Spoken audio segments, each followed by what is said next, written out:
Hey guys, welcome back in new video. Guys कैसे हैं आप सब? आई होप आप सब ठीक होंगे। गाइस मेरा नाम है सारुद्दीन खान और आप देख रहे हैं अपना यूट्यूब चैनल फार्मेसी वाला। कोई भी सपना साकार करने के लिए सबसे जरूरी है सही कोच का होना। चुनिए फार्मेसी वाला को और करे अपने B pharm and D pharm का सपना साकार। Download the app now. Hey guys, welcome back in new video. Guys आज के इस वीडियो में हम बात करने वाले हैं फार्मास्यूटिकल ऑर्गेनिक केमिस्ट्री, जो कि 4th सेमेस्टर की हमारी चल रही थी। तो इसमें हम देख रहे थे यूनिट सेकंड और हमारी यूनिट फर्स्ट ऑलरेडी कंप्लीट हो चुकी है। सारी वीडियो आपको प्लेलिस्ट में मिल जाएंगी, आप वहाँ से देख लीजिए। तो हमने देख लिया था जियोमेट्रिकल आइसोमेरिज्म, उसका नोमेनक्लेचर के method, cis trans, E Z, syn and anti system. तो नेक्स्ट जो टॉपिक है वो है methods of determination of configuration of geometrical isomers. तो इसको आज हम देखने वाले हैं। तो वीडियो काफ़ी इंपॉर्टेंट होने वाली है। पूरा जो है ये लॉन्ग क्वेश्चन बन जाता है कि जियोमेट्रिकल आइसोमर क्या है, उनका नोमेनक्लेचर कीजिए, प्लस साथ के साथ उसका जो जियोमेट्रिकल आइसोमर होते हैं उनका कन्फिगरेशन हम कैसे डिटरमाइन करते हैं, उन मेथड्स को बताइए। तो देखिए बात करते हैं उनके जो मेथड्स हैं डिटरमाइन करने के। वो 4 मेथड हैं। एक है physical method, cyclisation method, optical method and conversion method. तो सभी को देखिए बहुत ही आसान तरीके से समझेंगे। तो मैंने पहले आपको बताया था कि जो हमारे जियोमेट्रिकल आइसोमर होते हैं, जियोमेट्रिकल आइसोमर, तो उनकी जो फिजिकल प्रॉपर्टीज़ होती हैं, फिजिकल एंड जो केमिकल प्रॉपर्टीज़ होती हैं, वो जो है अलग अलग होती हैं।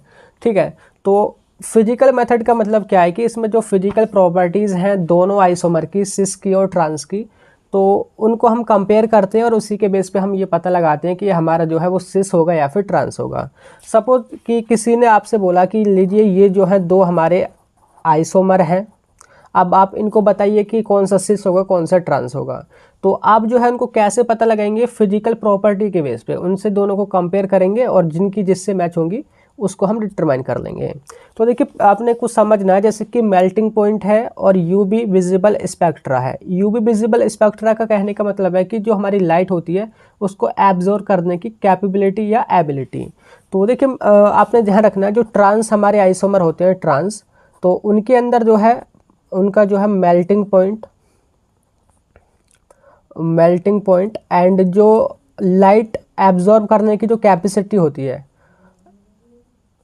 ठीक है, कैपेसिटी, तो उसमें ये ज़्यादा होती है। यानी कि ट्रांस जो हमारे आइसोमर होते हैं उनका मेल्टिंग पॉइंट ज़्यादा होता है देन सिस आइसोमर से। इसके अलावा जो लाइट एब्जॉर्ब की कैपेसिटी होती है वो भी ज़्यादा होती है। तो वही लिखा है देखिए, मेल्टिंग पॉइंट और यूवी विजिबल स्पेक्ट्रा हाई होता है ट्रांस का। दूसरा है कि देखिए boiling point, density, polarity, dipole moment, solubility and refractive index, ये जो है सिस जो आइसोमर होते हैं उनका ट्रांस से ज़्यादा होता है। कहने का मतलब कि जैसे हमारे 2 ये आइसोमर हैं, सपोज एक सिस है, मतलब अभी हमें पता नहीं है कि सिस है या ट्रांस है, तो क्या करेंगे हम सपोज दोनों को बॉईल करेंगे। ठीक है। तो जो ज़्यादा जल्दी बॉईल हो जाएगा वो हमारा क्या हो जाएगा? सिस, क्योंकि उसका बॉइलिंग पॉइंट जो है वो सॉरी जो ज़्यादा जल्दी बॉईल हो जाएगा वो होगा हमारा ट्रांस, क्योंकि ट्रांस उसका जो बॉइलिंग पॉइंट है वो सिस से कम है, और जो सिस होगा वो हमारा देर में बॉईल होगा। आप ऐसे पता लगा सकते हैं।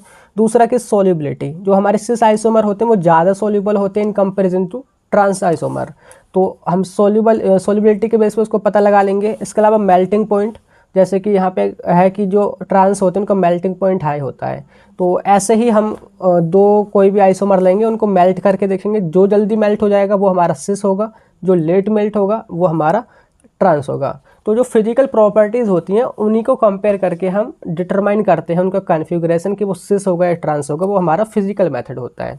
आई होप ये तो आपको समझ आ गया होगा, बहुत ही आसान है। अब देखिए जो दूसरा है उसकी हम बात करते हैं, तो वो है देखिए हमारा साइक्लाइजेशन मेथड। साइक्लाइजेशन मेथड को आप ऐसे समझें कि ये एक रिएक्शन है साइक्लाइजेशन। इसमें क्या होता है, कोई भी जो हमारी एक चैन होती है, कोई भी हमारा जो कंपाउंड होता है, लाइक जैसे कि ये है हमारा, यानी कि जो हमारी ओपन चेन है उससे रिंग बनना या साइकिल बनना, उसको हम साइक्लाइजेशन बोलते हैं। तो एक बात आपने ध्यान रखनी है कि जो हमारे सिस आइसोमर होते हैं सिस, तो वो आसानी से साइक्लाइजेशन रिएक्शन कर लेते हैं, यानी कि वो आसानी से रिंग बना लेते हैं। लेकिन जो ट्रांस होते हैं उनके अंदर जो रिंग है वो नहीं बनती है। तो इसी के बेस पे कि हम उनकी रिएक्शन साइक्लाइजेशन रिएक्शन कराते हैं। अगर वहाँ पर रिंग बन रही है तो इसका मतलब वो सिस है, अगर रिंग नहीं बनती है तो इसका मतलब वो ट्रांस है। तो आप एग्जांपल से समझिए, जैसा कि अभी मैं आपको बताता हूँ। जैसे कि एक हमारा यहाँ पे मैलिक एसिड है। मैलिक एसिड हमारा सिस आइसोमर होता है इस तरीके से,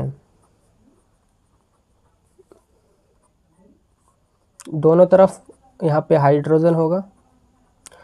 तो ये है हमारा मैलिक एसिड। अब देखिए इसको थोड़ा मैं और सिंप्लीफाई करके लिखूँगा इस तरीके से, सी डबल बॉन्ड सी, और यहाँ पे हमारा कार्बन है, कार्बन से हमारा डबल बॉन्ड OH इस तरीके से जुड़ा है। ये ऐसे ही तो होता है, COH को अगर हम करेंगे तो इस तरीके से होगा। और यहाँ पे ये यहाँ पे, और इधर इस तरह से हाइड्रोजन, इधर हाइड्रोजन।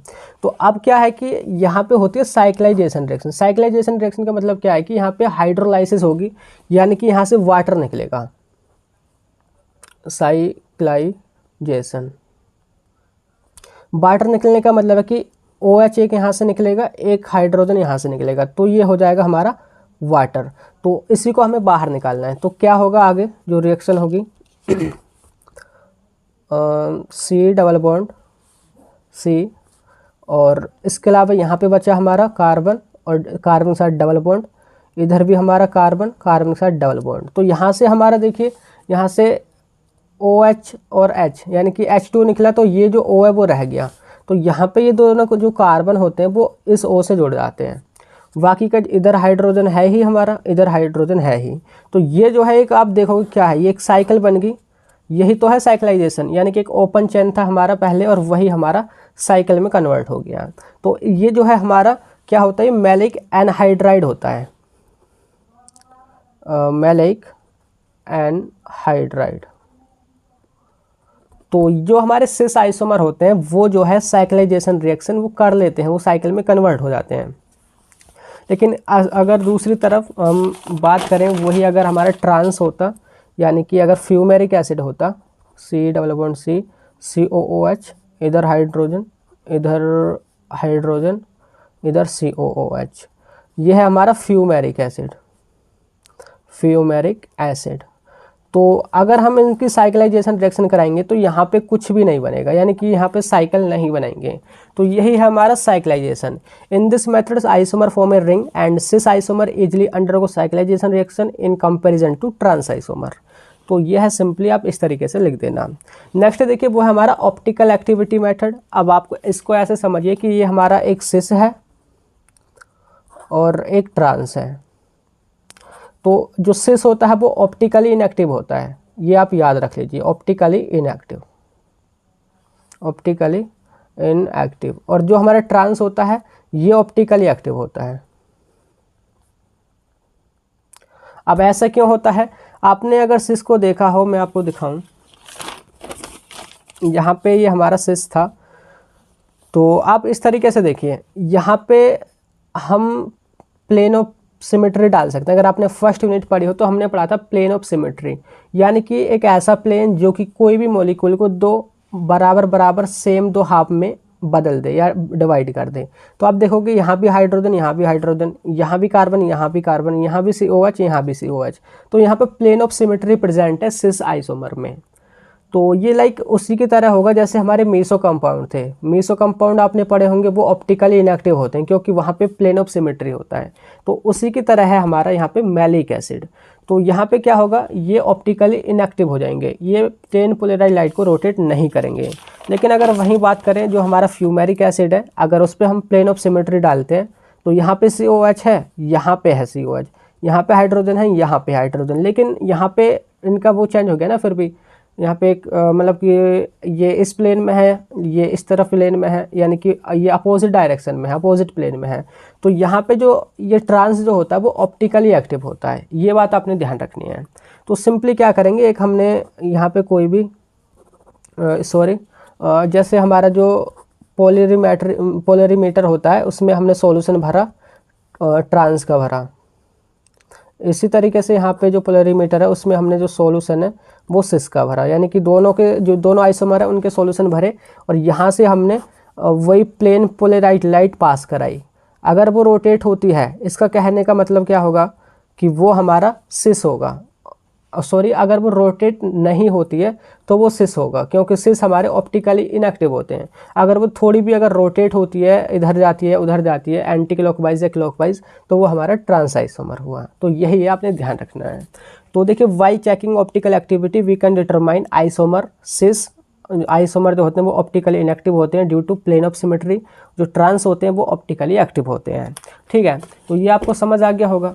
तो यहीं पे जो मैंने है ये आपको एग्जांपल समझा रखा है, एक सेकेंड। ठीक है, तो ये वही एग्जांपल यहाँ पे प्लेन ऑफ सिमेट्री है, लेकिन ट्रांस में ऐसा नहीं है। अब बात करते हैं, देखिए दूसरा नेक्स्ट मेथड जो कि लास्ट है वो है कन्वर्जन मेथड। कन्वर्जन का मतलब क्या है, आप ऐसे समझें कि इस मेथड के अंदर हम जो भी हमारा आइसोमर होता है उसको हम एक ऐसे कंपाउंड में कन्वर्ट करते हैं। सपोज ये एक हमारा आइसोमर है, तो इसको एक ऐसे कंपाउंड में कन्वर्ट करेंगे जिसका कन्फिगरेशन हमें पता हो। कन्फिगरेशन बोले तो नॉन कन्फिगरेशन, यानी कि एक आइसोमर को ऐसे कंपाउंड में कन्वर्ट करेंगे जिसका कन्फिगरेशन हमें ऑलरेडी पता हो, तो उसी के बेस पे उसका कन्फिगरेशन हम पता कर लेते हैं। एग्जांपल समझिए, जैसे कि एक हमारा ट्राईक्लोरोक्रोटोनिक एसिड है। इसका जो स्ट्रक्चर है वो इस तरीके से मैं आपको बताता हूँ। CCl3, इधर हाइड्रोजन है, इधर COOH है एंड इधर हाइड्रोजन है। तो ये है हमारा ट्राईक्लोरोक्रोटोनिक एसिड। ट्राईक्लोरोक्रोटोनिक एसिड। ठीक है, तो इसमें क्या है कि हम ये एक आइसोमर हुआ हमारा। जो भी आइसोमर है अभी हमें नहीं पता कि क्या है, हमें तो इसी को पता लगाना है। तो इसको हम किसी अदर कंपाउंड में कन्वर्ट करेंगे। तो यहाँ पे हम कराते हैं हाइड्रोलाइसिस, यानी कि यहाँ से वाटर निकालेंगे। हाइड्रोलाइसिस, जब हाइड्रोलाइसिस कराते हैं ना तो ये बनाता है फ्यूमेरिक एसिड। आप यहाँ पे देखोगे तो ये हमारा ट्राईक्लोरोक्रोटोनिक एसिड है, जो कि अगर हम इसकी हाइड्रोलाइसिस कराएं तो ये फ्यूमेरिक एसिड बनाता है। फ्यूमेरिक एसिड कहने का मतलब है कि C⋯C, इधर COOH, इधर हाइड्रोजन, इधर हाइड्रोजन, इधर COOH। तो ये बनाता है हमारा फ्यूमेरिक एसिड। और हमें पता है ये फ्यूमेरिक एसिड होता है वो ट्रांस होता है, तो इसी के बेस पे हम ये पता कर लेंगे कि ये भी ट्रांस होगा। ठीक है, और देखोगे लास्ट में वो है हमारा ये भी ट्राईक्लोरोक्रोटोनिक एसिड है। ये हमारा सिस फॉर्म का है, तो इसकी हम हाइड्रोलाइसिस कराएंगे तो ये मैलिक एसिड बनाता है। और हमें पता है कि मैलिक एसिड जो होता है वो सिस होता है, तो ये भी हमारा सिस ही होगा। तो इस तरीके से हम कन्वर्जन मेथड से पता लगाते हैं कि जो हमारा एक आइसोमर है उसको हम पहले नॉन कन्फिगरेशन के कंपाउंड में कन्वर्ट करेंगे जिसका कन्फिगरेशन हमें पता है, और उसी के बेस पे हम उसका कन्फिगरेशन पता कर लेंगे। तो ये है इस तरीके से जो कि हमारा टॉपिक है वो पूरा कंप्लीट हो चुका है। और नेक्स्ट जो है हम नेक्स्ट टॉपिक पे वीडियो लाएंगे जो कि अकॉर्डिंग टू मतलब कि हमारे इंपॉर्टेंट क्वेश्चन होगा, जो कि मतलब इम्पोर्टेंट है या फिर नहीं है, क्योंकि टाइम कम है और हमें सारा सिलेबस कवर करना है। तो तब तक के लिए बाय बाय, फिर मिलते हैं जल्दी ही नेक्स्ट वीडियो में। तो आपको नोट्स वहीं पे मिलेंगे प्ले स्टोर पे। तो चलते हैं फिर, हैव अ नाइस डे।